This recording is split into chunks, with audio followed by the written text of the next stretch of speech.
Horlama insanların uykularında gürültü biçiminde ses çıkarmasıdır. Uyku apnesi ise uykuda solunumun durması ve bir anda patlamayla tekrar solunumun başlamasıdır. Uyku apnesinde bu solunumun durma süresi 5 saniyeden 1,5 dakikaya kadar sürebilir.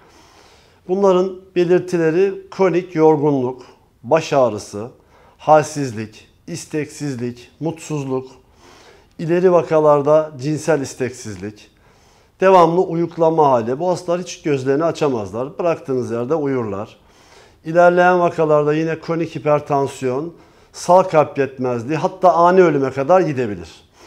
Bu skala tabii horlayan hastalarda çok daha basit ve hafif şekilde seyreder. Apne hastalarında seviyeye bağlı çok daha ciddi şekilde seyreder.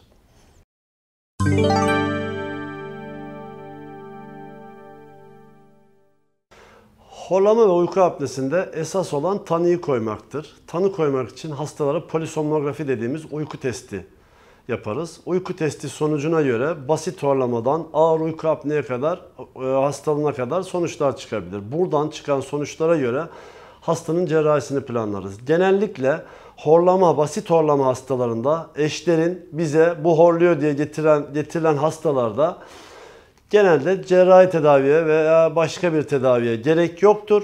Hastaları sadece zayıflatırız. Bunlar genelde birazcık şişman, hafif obez hastalardır. Zayıfladıklarında hiçbir belirti kalmaz. Diğer grupta apne hastalarında ise 3 çeşit tedavi vardır. Birinci çeşidinde SPAP dediğimiz hastaya pozitif hava basıncı veren maske şeklinde ve her gece kullanılan cihaz kullanmaktır. Bu %100 başarılı sonuç verir. Kullanımı çok kolay değildir. Hastaların sadece %60'ı bu cihaza uyum sağlayabilir. Diğer %40'ı uyum sağlayamaz. İkinci tedavi cerrahi tedavidir. Cerrahi tedavide de yine uyku testi sonucu çok önemlidir. Belli skaladaki hastalara uygulanabilir. Bunda da yine ağız içine yönelik, dil köküne yönelik horlama cerrahisi yapılabilir. Bunun sonucunda da uygun hastalarda yine %70, %80 hatta %100'e varan başarılı sonuçlar alabiliriz.